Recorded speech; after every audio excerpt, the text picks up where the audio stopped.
ये क्या करता है काल भगवान, जीव को यथार्थ भक्ति ना दे करके, यथार्थ ज्ञान ना दे करके यही जन्म और मृत्यु के अंदर रहने की व्यवस्था का ज्ञान प्राप्त करवा देता है। कुछ आकाशवाणी कर देता है जो शास्त्र विरुद्ध साधना होती है, और ये भोली आत्माएं जो तत्व ज्ञान से अपरिचित है, ये उस आकाशवाणी जो काल करता है, 21 ब्रह्मांड का ये मालिक है, उस आकाशवाणी को परमात्मा की आकाशवाणी मान करके ये उसको स्वीकार कर लेते हैं। जैसे देवी पुराण में लिखा है कि ब्रह्मा जी कहता है कि मैं जब सचेत हुआ, जब मैं होश में आया, मैं कमल के फूल पर विराजमान था, युवा अवस्था थी, और मुझे नहीं मालूम मैं कहां से उत्पन्न हो गया, मेरा उत्पन्न करने वाला कौन है। उसमें मैंने उस कमल के फूल के नीचे उतरकर डंठल को पकड़ के नीचे उतरा, उस जल का और छोर मुझे कहीं नहीं मिला। वापस आकर के कमल के फूल पर ही बैठ गया। मैं विचार करने लगा कि मैं यहाँ किस लिए उत्पन्न हुआ हूँ, मेरा क्या कार्य है। उसी समय आकाशवाणी हुई कि तप करो, तप करो। तो मैंने 1000 वर्ष तक तप किया। उसके बाद आकाशवाणी हुई कि सृष्टि करो। मेरे मन में आया, ब्रह्मा जी कहते हैं कि मेरे मन में आया कि किसकी सृष्टि करूं, कहीं पर कोई पृथ्वी नहीं है, जल ही जल नजर आता है। इस प्रकार ये काल भगवान भ्रमित करता है। इस ब्रह्म ने आकाशवाणी कर दी कि तप करो, और इसने कसम खाई है ब्रह्म ने कि मैं किसी भी प्राणी को जो मेरे 21 ब्रह्मांड में है अपने यथार्थ रूप में दर्शन नहीं दूंगा। इसका यथार्थ रूप कैसा है? ये काल है। गीता जी के अध्याय नंबर 11 के श्लोक नंबर 32 में स्वयं स्वीकार करता है गीता ज्ञानदाता कि मैं काल हूं और सबको खाने के लिए अब आया हूं, प्रवृत्त हुआ हूं। और 11वें अध्याय के 47-48 श्लोक में कहा है कि अर्जुन ये मेरा यथार्थ रूप है, जो रूप मैंने तुझे दिखा, ये विराट रूप, ये मेरा काल रूप। और इसके इस काल के इस रूप के दर्शन न तो वेदों में वर्णित विधि से, न किसी जप से, न तप से, न यज्ञ से, किसी प्रकार से कोई नहीं कर सकता।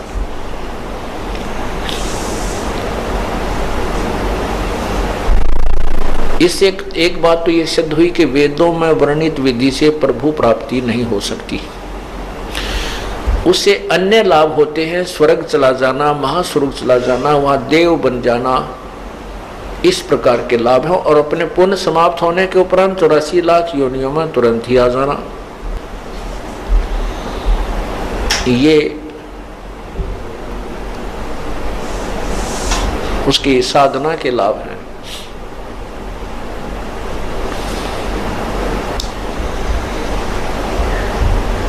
अब वेदों में जो वर्णित, वेदों में जो साधना लिखी है वो साधना हठ योग नहीं है। किसी भी शास्त्र में जो प्रमाणित शास्त्र है, वेदों में गीता जी चारों पवित्र वेदों का सारांश है। इनमें कहीं भी हठ योग नहीं है कि एक स्थान पर बैठ करके आंखें बंद करके या कोई तप आदि करने के लिए कहीं नहीं कहा। और जैसा कि काल भगवान ने ब्रह्मा जी से कहा कि तप करो, तप करो, ये जो शब्द, ये आकाशवाणी ब्रह्मा जी ने परमात्मा की मानी कि पूर्ण परमात्मा, यानी इनको ज्ञान नहीं है ब्रह्मा जी को, ना विष्णु जी को, ना शिव जी को कि कौन है पूर्ण परमात्मा। ये तो कहते हैं तीनों देवा उसको ध्यावे, निरंजन का ये पार नहीं पावे। ये स्वयं स्वीकार करते हैं कि हमने बहुत साधना की है और हमारे को परमात्मा के दर्शन नहीं हुए, जैसे शिव पुराण में लिखा हुआ है। तो इनको ये पता नहीं कौन है वो परमात्मा। इन्होंने उस आकाशवाणी को प्रभु की आज्ञा मानकर और फिर बाद में ब्रह्मा जी ने वेद तो बाद में पढ़े हैं। जब सागर मंथन हुआ, सागर मंथन में चारों वेद काल भगवान ने अपने श्वासों के द्वारा, जैसे कंप्यूटर से बाहर फैक्स कर दिया जाता है, मोबाइल टू मोबाइल जैसे मैसेज और ये सब मैटर भी दूसरे मोबाइल में फैक्स कर दिया जाता है, ऐसे काल भगवान ने चारों वेद समुद्र में प्रवेश कर दिए और वो एक सुसज्जित बहुत अच्छी बढ़िया थाली में रखे हुए बाहर आए प्लेट में, ब्रह्मा को प्राप्त हुए। ब्रह्मा जी ने वेदों को पढ़ा। अब क्या कहाँ कैसे ज्ञान बिगड़ गया? वेदों में जो लिखा ज्ञान वो उसमें से ओम नाम ले लिया इन संतों ऋषियों ने, देवताओं ने उसमें से ओम नाम ले लिया। यजुर्वेद अध्याय नंबर 40 के मंत्र 15 में स्पष्ट लिखा है कि ओम नाम है। ओम कर्तु समर कलवे समर और कर्तुम समर। ओम नाम का जाप काम करते करते शमन करो, विशेष कसक के साथ, और अपना परम कर्तव्य समझकर ओम नाम का जाप करो। तो ओम नाम का जाप तो ले लिया इन्होंने वेदों से, और हठ योग तप करना ये ले लिया आकाशवाणी से, दोनों की खिचड़ी बना ली। तप करना शास्त्र विरुद्ध साधना है। शास्त्र विधि को त्याग कर जो मनमानी पूजा करते हैं, साधना करते हैं, आचरण करते हैं, उनको कोई लाभ नहीं होता, ना उनकी गति होती है, ना मोक्ष होता है, और ना ही उनको कोई सुख होता है। और इन तीन चीजों के लिए, तीन वस्तुओं के लिए हम परमात्मा की तलाश खोज करते हैं, उसकी पाने का प्रयत्न करते हैं।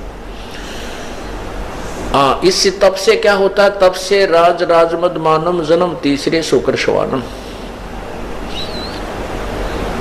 ऋषि लोग हजारों वर्षों तक तप करते थे, उतना ही उसको राज्य मिल जाता था।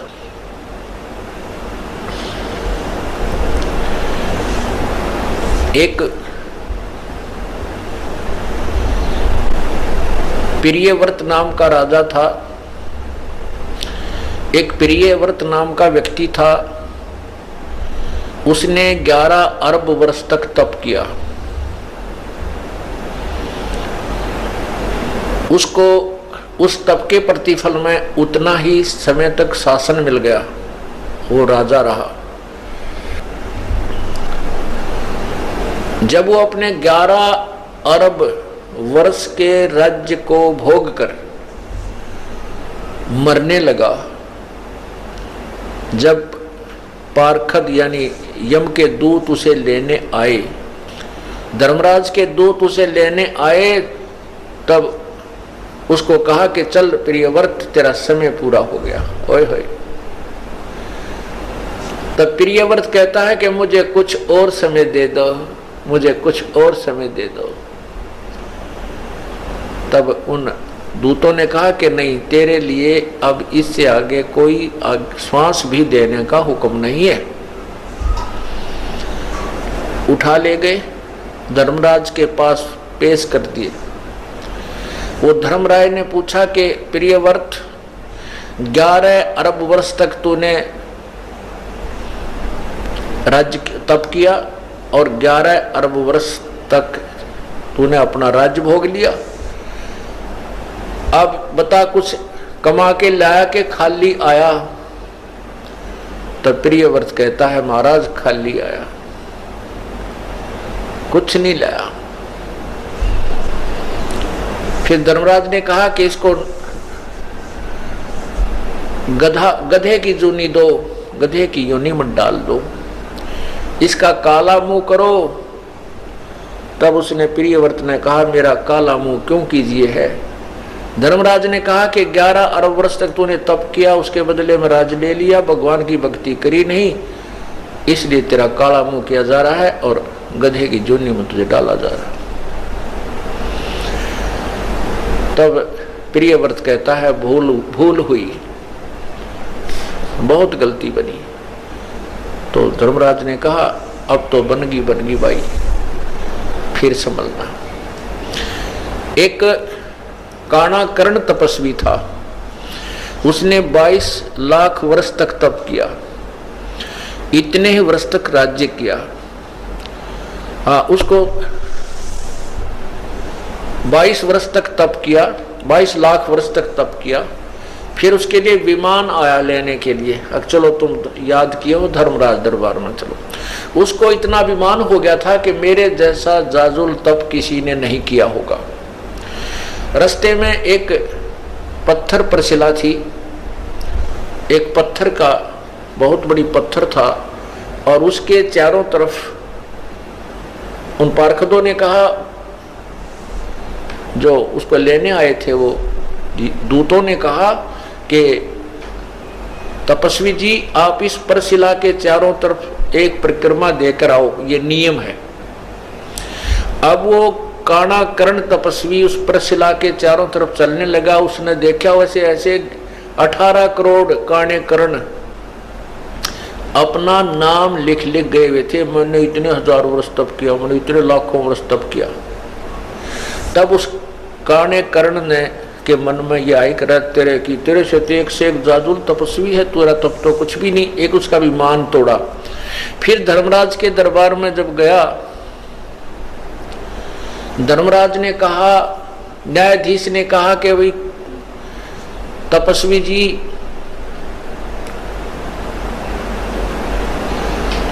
कि तूने इतने वर्ष तक तप किया। कहाँ जी तप किया? कहने लगे कि अब और इतने वर्ष तक राज्य किया। तो पूछला, कहने लगा धर्मराज के मैं न्याय करूं या रहम करूं, अदल करूं, अदल माने न्याय, अदल करूं या फजल करूं, फजल माने रहम। अब देखो बुद्धि भ्रष्ट होती है इंसान की। अब क्या मन में आता है उस तपस्वी के कि ये रहम क्यों कराऊं इससे, मैंने ही तप किया और मैंने ही राज्य प्राप्त किया, अब ये इसमें रहम की क्या आवश्यकता पड़ेगी। कहने लगा न्याय कर, अदल करो। वो कहता है कि मैंने 22 लाख वर्ष तप किया, इतने वर्ष राज्य किया, तो इसमें रहम की क्या आवश्यकता है, आप न्याय करो। तब धर्मराज ने कहा कि जिस टुकड़ी पत्थर की टुकड़ी के ऊपर बैठकर, जिस पत्थर की शिला पर बैठकर तूने तप किया था वो किसकी थी, तेरी थी या मेरी थी, बता।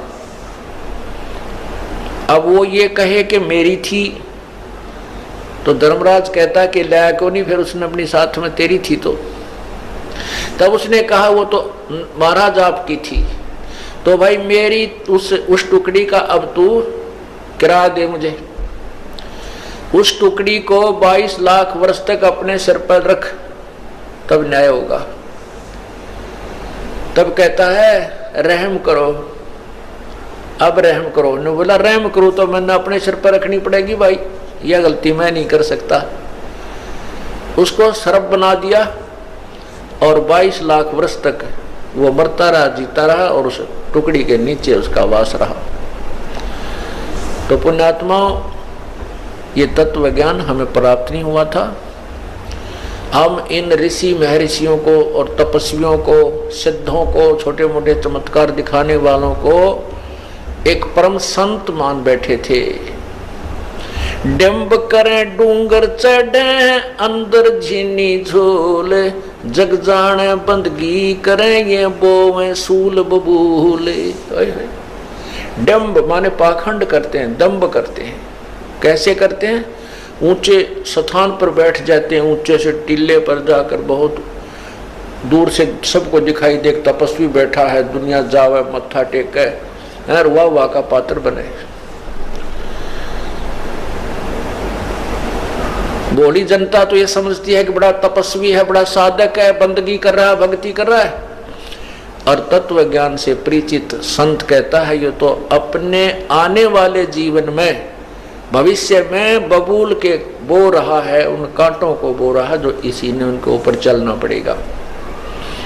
डम्ब करे डूंगर चढ़ ये अंदर झीनी झूले, जग जाने बंदगी करे ये बोवे सूल बबूल।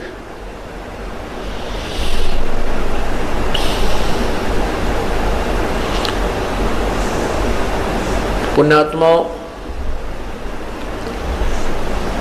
ये काल यही चाहता है कि ये प्राणी गलत साधना करे और मेरे जाल में जीवे और मरे, बस। कुछ अनजान लोग कहते हैं भाई परमात्मा की भक्ति तो तब बनती है जब इंसान पूर्ण रूप से काम, क्रोध, मोह, लोभ, अहंकार से रहित हो जाए, तब योग युक्त हुआ जाता है। योग युक्त का अर्थ होता है भक्ति में लीन, परमात्मा से संबंध हो सकता है किस समय, जब काम, क्रोध, मोह, लोभ, अहंकार समाप्त हो जाए। तो उसके विषय में बताते हैं, कहते हैं कुरंग, कुरंग, पतंग, मरंग और सरंगा। कुरंग, पतंग, भरंग और सरंगा, इंद्री एक ठग्योतिस अंगा, और तुमरे संग पांचों प्रकाशा, योग युगत की झूठी आशा। क्या बताना चाहते हैं कि जो व्यक्ति हट करके अपनी इंद्रियों का दमन करने की चेष्टा करता है, कहते वो व्यर्थ में अपने प्रयत्न कर रहा है। ये तो ज्ञान से और परमात्मा के उस एंटीबायोटिक मंत्र से, सतनाम से जो सांस का सिमरन है, उससे ये नर्म होंगे, ये कम होंगे, ये डाइल्यूट होंगे। और जिस तरीके से आप प्रयत्न करने की चेष्टा कर रहे हो, हठ योग करके, तपस्या करके इंद्रियों का दमन करना चाहते हो, कभी नहीं हो सकती। विकार मरे मत जानियो, जो भूबड़ में आग। जैसे क्या बताते हैं कि कुरंग, कुरंग कहते हिरण को, मृग, उसमें एक कान का विषय होता है, अर्थात वो सुरीली आवाज के ऊपर आसक्त हो जाता है। और शिकारी जो हिरण पकड़ने वाले होते हैं, शिकारी, वो क्या करते हैं, एक जो यंत्र से, एक वादक यंत्र, बाजे में एक ऐसी आवाज निकालते हैं जो मृग को पसंद होती है, और उस शब्द के कारण इतना विवश हो जाता है, वो इतना जो है लाचार हो जाता है कि अपने आप जिस साइड से वो धुन आ रही है शब्द की, उसकी तरफ चल पड़ता है ऐसे। और शिकारी के पास आकर के ऐसे मुख रख देता है उस वादक मंत्र, उस वादक यंत्र के पास में, और ऐसे ऐसे बैठ जाता है, और वो शिकारी उसको पकड़ के बांध लेता है और मार के अपना आहार करता है। वो मृग के बस की बात नहीं है कि वो उस तरफ खिंचा ना चला जाए। फिर सपर्श, कुरंग, मतंग, बरंग और सरंगा। कुरंग, मतंग, अब मतंग कहते हाथी को। हाथी के अंदर सपर्श अर्थात काम वासना, रजोगुण अत्यधिक होता है।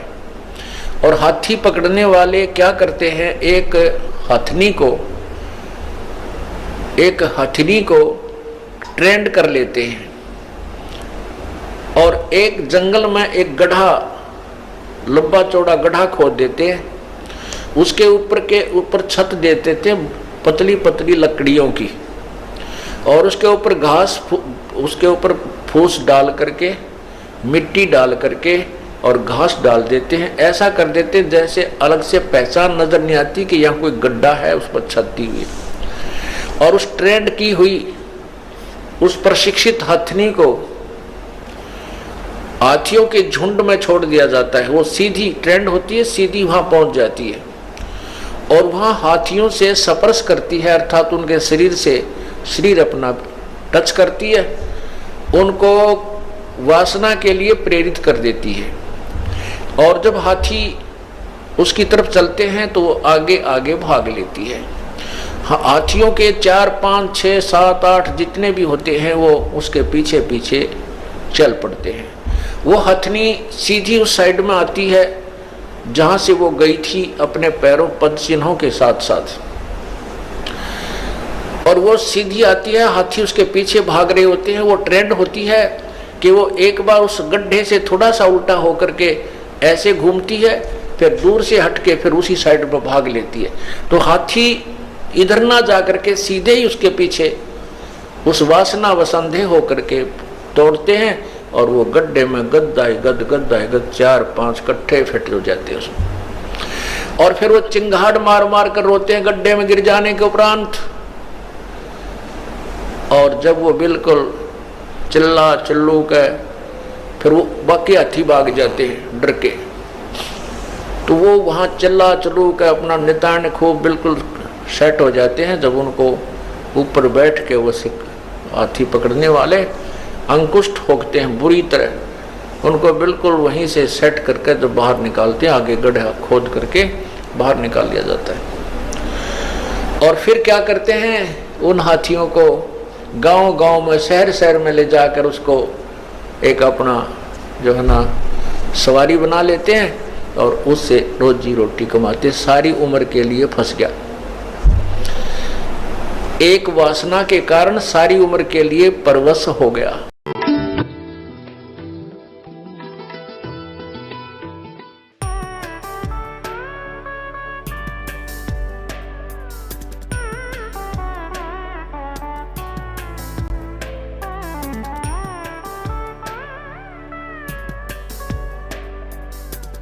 रामपाल जी महाराज जी के शुभ आशीर्वाद से पूरे विश्व भर में 500 से भी ज्यादा नाम दीक्षा केंद्र हैं, जिन पर संत रामपाल जी महाराज जी द्वारा ऑनलाइन निशुल्क नाम दीक्षा दी जा रही है। अपने नजदीकी नाम दीक्षा केंद्र का पता करने के लिए संपर्क करें 8222880541।